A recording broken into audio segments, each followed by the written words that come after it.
Assalamualaikum warahmatullahi wabarakatuh. Anda bersama saya lagi, Ustaz Azrul Ismail, UAI, di dalam podcast Santai Kopi bersama Mawib.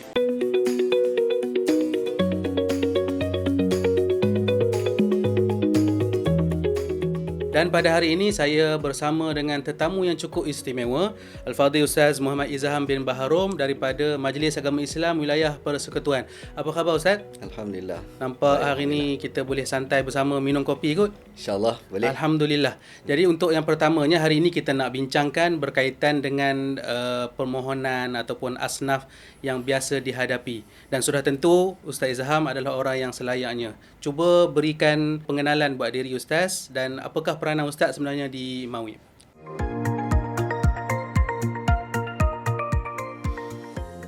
Kemudian dia diuji oleh Allah sakit. Dia sakit. Dia sakit. Pada masa yang sama, isteri dia mengandung. Bertimpa-timpa yang... Selepas daripada tu, ini saya shortcut cerita dia. Ditakdirkan si suami meninggal. Innalillah. Meninggal tu di hospital Selayang. Isteri dekat rumah sangat mengandung ni. Kita meninggal sebab sakit tua dia. Kemudian tim kita uruskan sebab tak ada waris tuntut. Tim kita uruskan kebumikan dia di tanah perkuburan Bukit Lagom. Yang hadir waktu majlis penguburan tu sangat meruntun hati saya. Yang ada pada ketika tu, saya bersama dengan dua lagi tim serta isteri dia saja. Sebatang kara. La haula wala quwata illa. Ini realiti asnaf kita yang kadang-kadang mungkin kita tak sangka perkara ini wujud di Kuala Lumpur ataupun Kota Raya. Mungkin bangunan pencakar langitnya maju, mewah, tetapi mungkin ada sebahagian di celah-celah kehidupan Kota Raya tu manusia yang sangat rendah nilai kemanusiaan dia kepada orang lain. Betul Ustaz. Kita bantu tu, kita sendiri, tim kita yang turun masukkan jenazah dalam liang. Disaksikan oleh. Tapi saya pujilah Ustaz, Mawib menguruskan mereka sehingga ke liang lihat. Alhamdulillah. Sebab kita punya pengurusan waktu tu, maklumkan kepada tim kita waktu tu, uruskan A sampai Z. Ya. Jangan tinggal satu pun. Alhamdulillah. Saya tertarik dengan pendekatan yang Ustaz dan tim untuk bagaimana untuk menyantuni mereka dengan meletakkan kita di dalam kasut mereka. Seolah-olah kita merasai payah jerih mereka sendiri dan kita akan merasa bertanggungjawab untuk melaksanakan amanah-amanah kita kepada mereka. Ustaz, ada tak di kalangan asnaf yang pernah mungkin Ustaz bantu mereka? Mungkin daripada bantuan yang Ustaz berikan tu, tiba-tiba mereka mendapat satu kejayaan yang besar selepas bantuan. Ya Ustaz, memang ada. Cuma saya disclaimer lah awal-awal. Saya minta maaf lah sebab kalau saya sebut ni mungkin orang kenal ke? Bukan. Saya takut ada orang berfikir Ustaz ni memihak dekat ibu tunggal saja. Cuma saya nak sebutkan kebanyakan ibu tunggal dan juga ibu tinggal ni. Ada beza ke Ustaz? Ibu tunggal, tinggal? Tinggal gantung tak bertali. Tunggal ni ada sijil lah biasanya, kebiasaannya kan. Kebiasaannya ada sijil cerai ke. Kalau tinggal ni gantung tak bertali lah. Boleh jadi suami mafqud kau. Macam-macam keadaan hilang, tak dapat dikesan kan. Itu ibu tinggal. Okey, jadi dalam situasi ni kebanyakan saya tengok golongan ni, golongan ibu tunggal ni dia orang kuat kerana anak-anak. Betul. Jadi dia orang tak tahu ke mana selepas ditinggalkan ataupun diceraikan. Dia orang datang ke Mawib dan kita cuba santuni dia dan kita bantu dengan benda yang basic je. Kadang-kadang tu Ustaz, kita bantuan kewangan bulanan 500 sebulan. Kalau ada yang lebih sikit tu kita bagi lebih sikit kan. Jadi daripada situ atas rasa motivasi yang tinggi, dia orang bangkit mula dengan berniaga Ustaz. Mula dengan berniaga nasi lemak di bawah flat kan, contoh kan. Akhirnya pernah berlaku dekat saya. Dia datang kepada kata, Ustaz, macam mana saya nak batalkan bantuan saya? Saya dah boleh survive sekarang Ustaz. Subhanallah. Tapi cara Ustaz Izham cerita ni macam saya jadi suspend rasa apa benda yang berlaku. Dia nak batalkan bantuan zakat. Ya Ustaz. Sebab apa saya cerita dalam keadaan suspend ni Ustaz? Sebab minta maaf cakap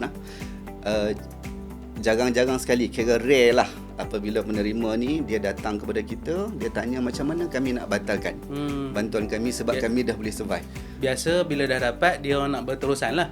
Kebiasaannya. Kebiasaan, kan? Tapi nak ceritanya ada yang segolongan yang yang memang dia rasa dia cukup lah bagi orang lain pula lah. Aku cukup setakat ni. Ada. Subhanallah. Memang ada. Jadi apabila kita sebagai yang mengurus dia, kita kenal dia walaupun kita tak kenal daripada awal, tapi kita tahu waktu susah dia. Apabila dia datang kepada kita, kita agak-agak Ustaz macam mana Ustaz kalau Ustaz? Mesti kita rasa seronok kan? Ya, betul. Dia dengan jujurnya datang, Ustaz, saya dah boleh survive. Jadi saya nak stop bantuan saya. Kita panggil luhurnya hati dia. Kan? Benar Ustaz. Sebahagian orang dia dah boleh survive, dan dia dalam zakat pun nak jugalah kan. Tapi subhanallah ada hati-hati yang bersih, betul, luhur begitu, dan mereka nak potong ataupun menghentikan bantuan zakat. Ini mesej ni saya nak sampai juga kepada pembayar zakat, bahawasanya zakat yang anda tunaikan tu sebenarnya ada segelintir yang penerima yang mempunyai hati yang bersih, yang luhur, yang jernih, yang apabila dia sudah cukup bagi dia pulangkan balik ataupun dia nak stop dia punya bantuan. Maknanya bukanlah semua asnaf itu kan skeptikal kan. Ya, betul. Ramai yang skeptikal asnaf ni bila dah dapat bantuan ni sampai ke anak cucu lah. Kan seolahnya kan bertahun-tahun. Tapi nak bagi tahunya kepada bayar zakat, ada yang asnaf ni yang memang dia tak nak bantuan tu secara berterusan. Okey Ustaz, selain daripada kita tolak tepilah tentang asnaf pula, kita tengok tentang pandangan masyarakat awam. Kadang-kadang mereka skeptikal dengan permohonan bantuan ini lambatlah, ataupun datang ke kaunter kerajaan ni mengambil masa yang lama. Pada Mawib sendiri, adakah perkara ini berlaku dan bagaimana Ustaz nak hadapi benda-benda ni? Betul Ustaz, kita tak nafikan itu adalah common lah di mana-mana agensi, even di swasta pun, apa yang kita sebut sebagai SOP. Kita bergerak di atas SOP, berpandukan kepada SOP. Cuma kadang-kadang kita nak jelaskan benda ni kepada khalayak menjadi sikit sukar lah. Sebab maksudnya sukar dari sudut kita nak memahamkan apa tujuan kita minta. Contoh dari segi dokumentasi lah, SOP. SOP melibatkan dokumentasi. Apa tujuan kita minta bil utility, kan? Apa tujuan dia? Sebenarnya bukan saja-saja kita minta, sebab pengurusan zakat dia di bawah kuasa negeri.